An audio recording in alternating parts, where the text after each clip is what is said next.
And now we're going to move on to our next presentation by Professor John Guttag. John, if you could get your slides up, please. John Guttag is faculty, like Colin, in the Department of Electrical Engineering and Computer Science at MIT. He leads a research group at MIT which studies the application of machine learning in healthcare, and he'll be talking to us today about his work on transmission of infectious disease, which is a long-standing interest in his lab. Okay, is my slide? Are my slides visible? Yep, you're good to go. All right, we'll get going then. Okay, I should start with the obligatory conflict of interest disclosure. What I'm going to talk about today is entirely MIT work, but I am involved in a for-profit company that has done some work on COVID-19, none of which I will discuss today. I want to make sure at the beginning to give credit to my collaborators, just in case I run out of time. We've been working on this very closely with a group at MGH from infection control and with a group at the University of Michigan run by Professor Jenna Wiens. The key person who has done almost all of the hard technical work I'm going to talk about is a graduate student, Maggie Makar. Well, as you probably know, infectious diseases have probably done more to change the world than almost anything else. And I'm sure you all recognize the picture in the lower right-hand corner, but this is not a new thing. For millennia, the world has been changed by infectious diseases. In the 20th century, however, the importance of infectious diseases was dramatically reduced in wealthy countries. In 1850, about 45% of the deaths in the wealthy countries were attributable to infections. By 2012, only 6%. I should say still about 40% in the poor countries. So there's clearly a big divide here. Why did the wealthy countries do so much better? Effective vaccines, antimicrobial therapies, starting with penicillin, and reduction in transmission paths. We try and think about which of these three are going to be relevant to COVID-19. Well, I'm pretty sure that we will eventually have a vaccine, maybe as early as sometime in the spring of 2021. Therapies, as you heard about in the previous presentation, there have been modest gains, but only modest. The thing that has the most immediate impact is reduction in transmission. And we've seen that in the ubiquitous flatten the curve plots that we have all seen many, many times. That's what I'm going to focus on today, is reduction in transmission. So when we think about the transmission of an infectious disease, people talk about it in terms of the chain of infection and where we might be able to intervene. So to start with, for communicable diseases, you need a susceptible host, someone who is capable of developing the disease. And as we know, for COVID and almost all infectious diseases, some people are more likely to develop the infection. And we'd like to use machine learning to figure out who those people are and even why they're more likely. Once you have a susceptible host, they have to be exposed, and that starts with an infectious agent. It could be a mosquito for some diseases. For COVID, it's most likely a person. And one of the questions we're very interested in exploring are there hidden reservoirs of infection. We know that someone who's been diagnosed is contagious, but who are the undiagnosed carriers? And then we need to identify the pathways of transmission. The portal of exit from the reservoir, coughing maybe, the mode of transmission, aerosols or larger droplets, we're not sure. And the portal of entry, here, at least for COVID, we're pretty sure it's the nose, the mouth, and the eyes. All right. How have we reduced transmission historically? For many diseases, it's been improved sanitation, particularly water and sewage. For others, it's been pest control. And these have been really the successful, for centuries, ways people have had to reduce transmission. And the other is avoidance of potential human carriers. And again, this dates back for centuries to, leper colonies have been around for a long time. This is a picture of Isaac Newton, who fortunately for the rest of us was quarantined during the bubonic plague and managed while there to do calculus, optics, and gravity. I should hope somebody else is as successful this time. And then there's the all too familiar social distancing. The question I'm interested in is who and what should we avoid? The simple answer is any person or thing capable of passing the pathogen along. For COVID-19, this is not an easy question to answer. There's some things we know. The good news is the disease is passed from person to person. We don't have to worry about insects, for example. And fomites seem much less important than initially thought. So I have stopped using alcohol rub on my mail, for example. The not so good news is that airborne transmission is probably worse than we originally thought. And we know that apparently healthy people can harbor and transmit the virus. So again, this is the question I'm interested in focusing on today, is how can we uncover the apparently healthy people who are sources of transmission? It's not a new phenomenon. I'm sure you've all heard of Typhoid Mary, an apparently healthy person who managed to give a large number of people typhoid fever. Today, of course, we're interested in how can machine learning help. We want to predict who is at the highest risk of becoming infected and also becoming most endangered if infected. So this is the kind of conditional probability that Colin Stoltz was just talking about. And also to take preventive measures and perform appropriate testing. So people have been building predictive models in healthcare for quite some time and with quite a lot of success. But if you go back to the literature, almost all the predictive models predict susceptibility based on the characteristics of, I said patients here, but it's really individuals. So the risk of a heart attack, the risk of getting breast cancer, the risk of developing diabetes, etc.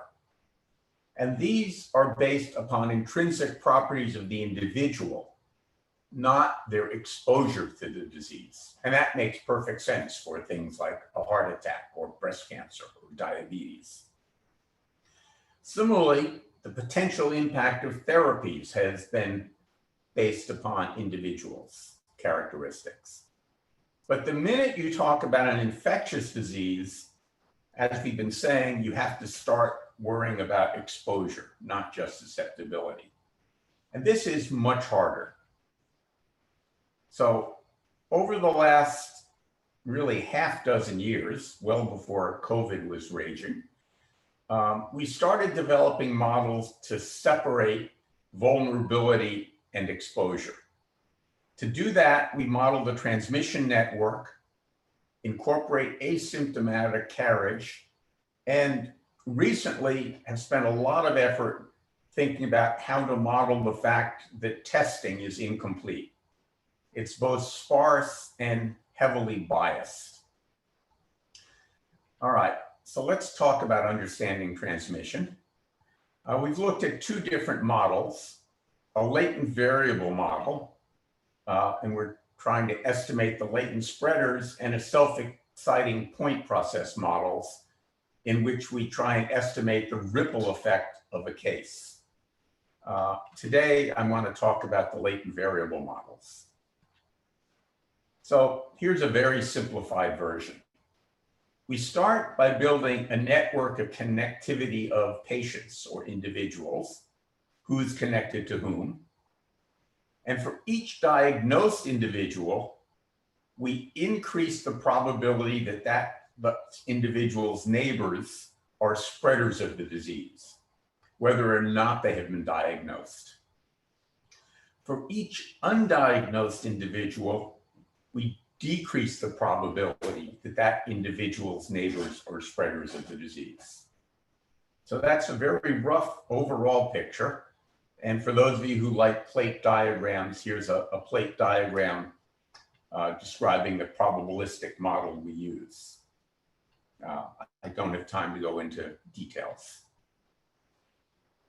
The key thing I want to talk about is how can we build these kind of models when testing is limited and biased. By limited, I mean a small proportion of the total population gets tested. And by bias, I mean testing is not done at random because symptomatic individuals or individuals who've been known to be exposed are more likely to get tested than the general population. Both of these complicate the model.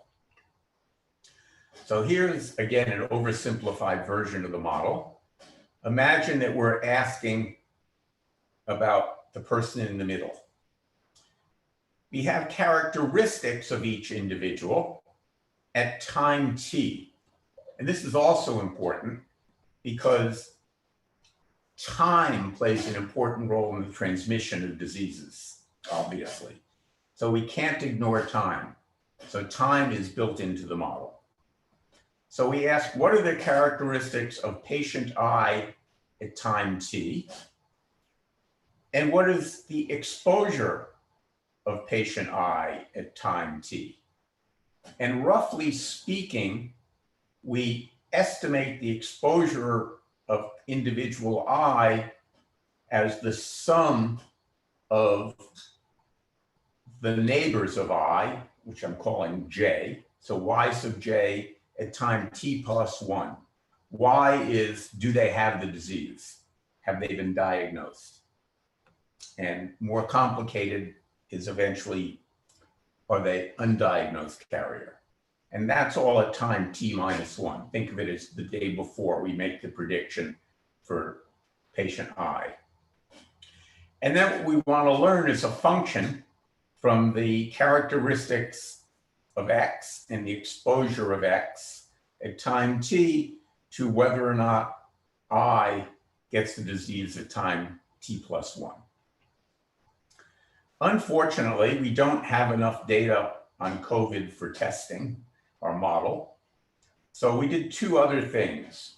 We evaluated various scenarios using simulated data, where we could easily vary the infectivity of the disease, the testing rate, who gets tested, how long the disease lasts, et cetera. And then some semi-simulated experiments using data, real data on a common healthcare associated infection, Clostridium difficile or C. diff, which, while not as important as COVID, does account for about 30,000 deaths per year, every year in the United States. So it's not of trivial importance. All right, quickly going on to the simulated data. David, how much time do I have left? You've got about 2 minutes left. 2 minutes. All right, so I better fly. So we want to look at it. I want to say it's only a simulation, many assumptions. So focus on the trends, not the numbers. We're going to compare our method called MINT to an oracle that knows who's infected at time t, an optimistic model that assumes untested people are not infected, and one that does not use the network at all. Two things, we're going to look at the impact of bias. A randomized test, infected and uninfected people are equally likely to be tested. And the other extreme, the odds ratio, is that symptomatic people are 30 times more likely to be tested than unsymptomatic people. What do we see? Testing asymptomatic people is actually quite important in making accurate predictions. So you have to test asymptomatic people. And also our method works better than everything except the AUROC at pretty much every point at the curve until the testing becomes ridiculously biased. Impact of limited testing. Here's the proportion of the population being tested. Obviously, more testing is better. But again, our method, which selects people who are more likely to be asymptomatic carriers, does lead to a significant improvement in testing results. The semi-simulated experiment, I don't have time to go through the details. If someone wants to ask a question, I'll come back to this slide. The results are pretty convincing that we can do way better using our method than we can using the optimistic method, which was the current sort of standard of practice. I want to say that don't believe these AUROCs. We'll never get anything as high in practice. And this is because the study includes only those for whom tests were ordered, which makes it a very biased study. John, Ignacio has informed me that we have a little bit of flexibility with time. If you want an extra minute or two, you can take it. Okay. All right, I'll quickly explain how the semi-simulated experiment worked. So the task was predict Clostridium difficile infections. We used the daily patient characteristics extracted from the hospital's electronic health records. We built the contact networks using either patients who had shared a room at some point in time or shared a nurse at some point in time, or both. The interesting thing is the testing protocol used by the hospital. They first test patients for the C. diff toxin. This is a very specific test. If you have the toxin, you have the disease. It's not very sensitive. People can be colonized with the bacterium, but not have the disease. If the test for the toxin is negative, they perform a PCR test, with which we're now all too familiar. This is highly sensitive, but it is often positive for people who are not actually sick. And so we use this as a proxy for asymptomatic carriage. We then have the label, and then we try and predict people who are positive for both the toxin and the PCR. And these are the results for that. So we were very encouraged by that these results were as good as they are on real data. Moving on to COVID-19, we're working with teams at MGH and Michigan Health with Jenna Weens. Adequate data to actually test now exists, combining the multi-2 sites. We've got some very good early results on predicting progression of disease for individuals, predicting efficacy of treatments. The results are kind of good, but I'm very skeptical because of the evolving practice patterns that the relevance of the results will persist.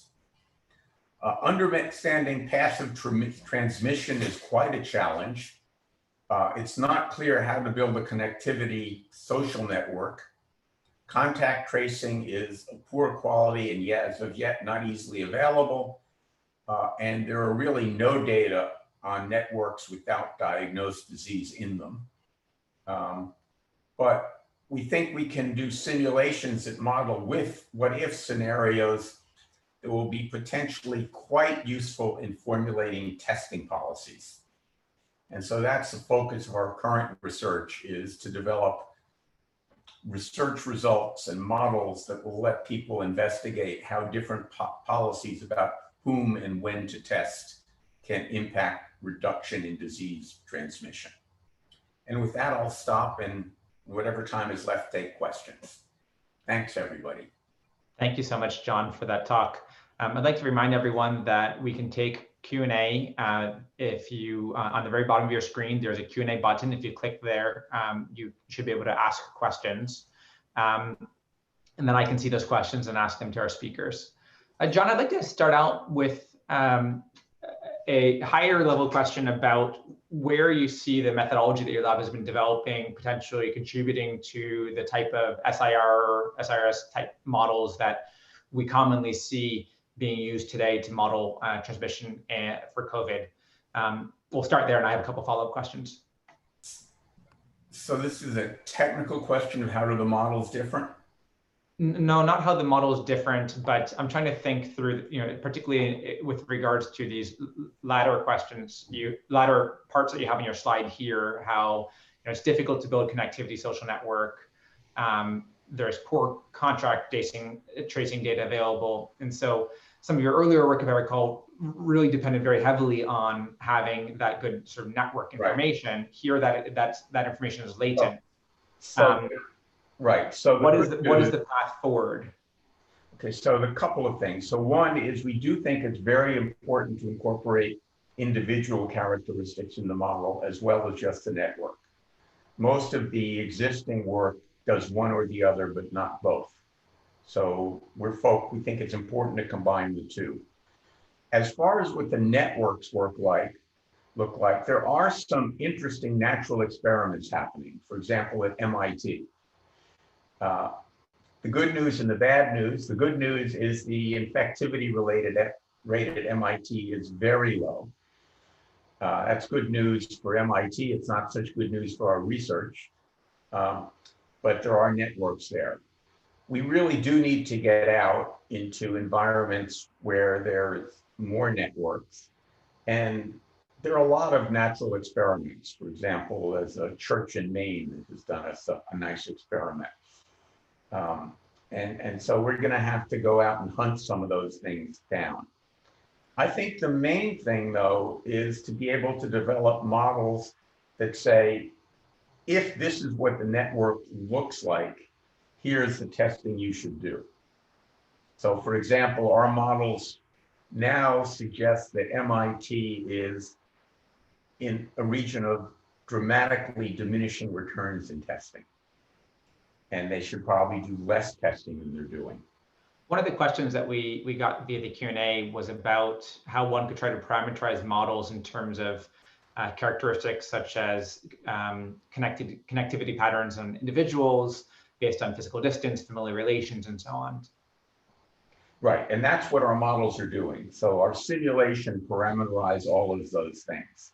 How many people one is in contact with, how quickly that contact network changes.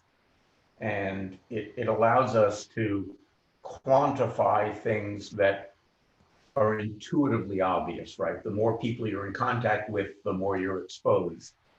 But that's not strictly true because it depends on the properties of the people you're in contact with.